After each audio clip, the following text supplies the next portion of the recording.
Hey everyone, I'm Brady, and today I'm going to be walking you through how to install our Sammy X-PRESS drill drive anchor using the yellow installation tool. But before we get into that, I want to go over a couple things with the power tool and the settings.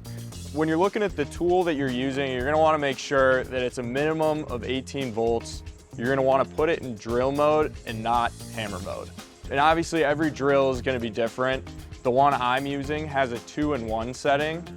When I'm drilling the anchor, I keep it in the speed setting, which is 2, and then I'll knock it down to setting number 1 when I'm actually setting the anchor to ensure that it's both a fast and easy installation process. We all know safety is important, so don't forget your glasses and gloves.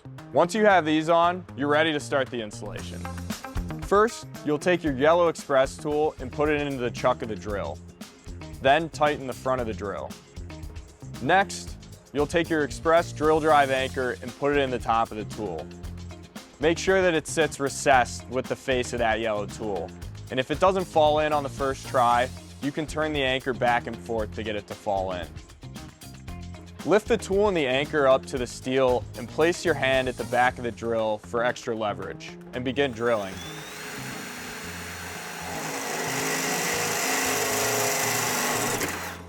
Once the anchor's through the hole, make sure the top of the tool is flush with the bottom of the steel.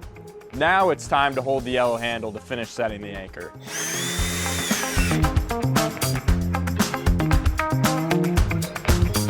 Now that that's finished, grab and install your threaded rod. And that's it. The installation is now complete.